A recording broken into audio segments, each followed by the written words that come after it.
Hey, what is going on, guys? Scar97 here, back with another video. In today's video, we're going to be talking about the new patch notes that EA brought out today. Patch notes 1.3. There's a lot of new changes to all the game modes. Okay,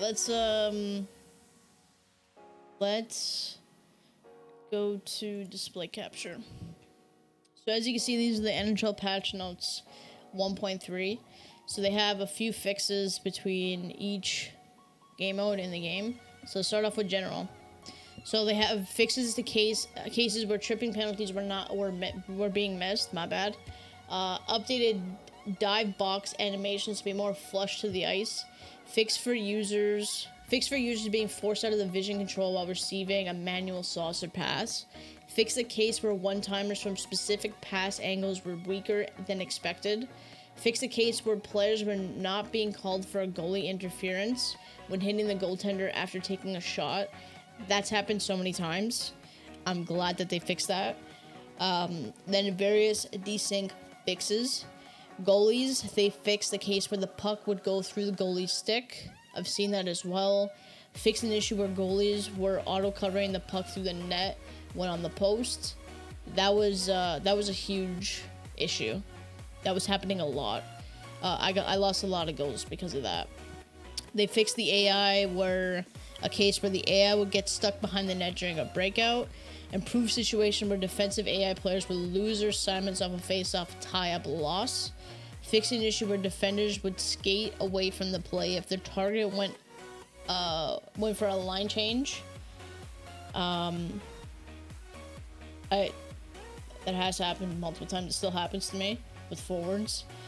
Franchise fixed the bug where players with low overall and player rules have a high trade value in franchise. Fix a bug where franchise record book tuning are not displayed accurate stats. The bug where auto-created players in franchise get created with 0 out of 99 for all skating style sliders. I don't know why I had a brain fart there. Be a pro, which I'm pretty excited about because there was a few bugs in Be a Pro, and I actually really enjoyed Be a Pro. Fix a bug where low player overall still grants the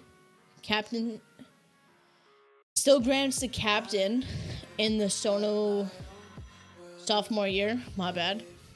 The bug where the shift length timer counts slower than it should be. Miscellaneous conversation and challenge fixes.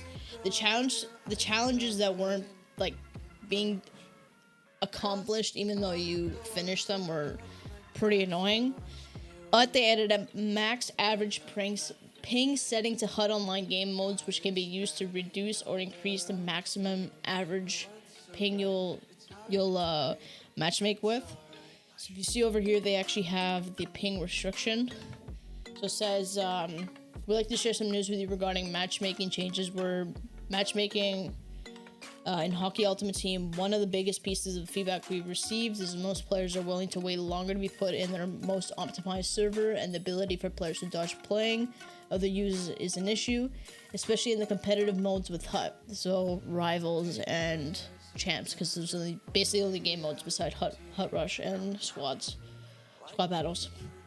Based on this feature, we're introducing new max average ping setting that will allow you to restrict the maximum ping used in matchmaking. This means that you can now have an option to always connect to a server you're comfortable playing on.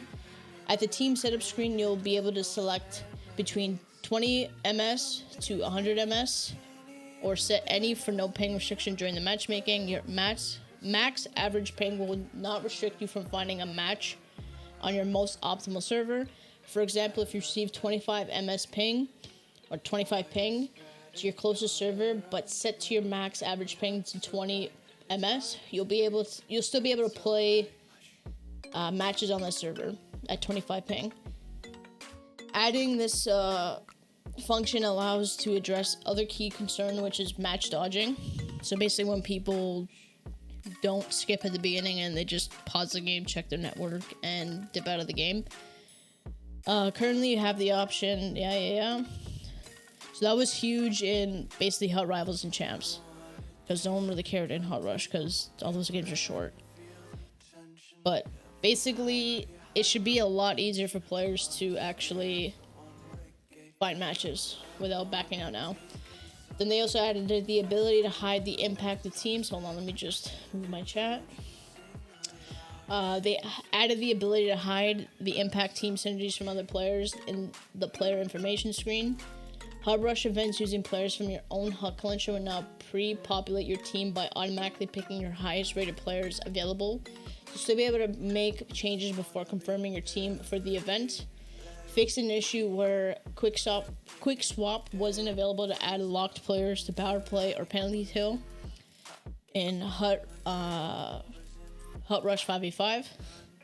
Fixed an issue in Hut Rush where sometimes both team mascots wore the same jersey. I've seen that before, and it's so confusing, very confusing.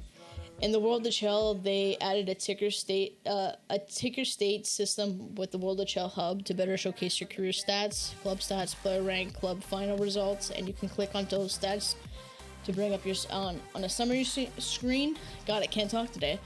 Create a new screen to track player career. Okay, they literally just said that. Added additional content to World of Chell for upcoming challenges. Check back often, collect the latest cool content. And then some other fixes were a frequent crash at the end of the club finals game, an issue where the screen became completely black during a penalty shot, a rare crash that would occur when skipping the outro NIS in an ESHL game, an issue where equipping face masks would cause hair clipping through the helmets, and the last thing that they fixed was a post-game issue that caused the GAA and save percentage for goalies to be cut off in the 3-star game. In the 3 stars of a game.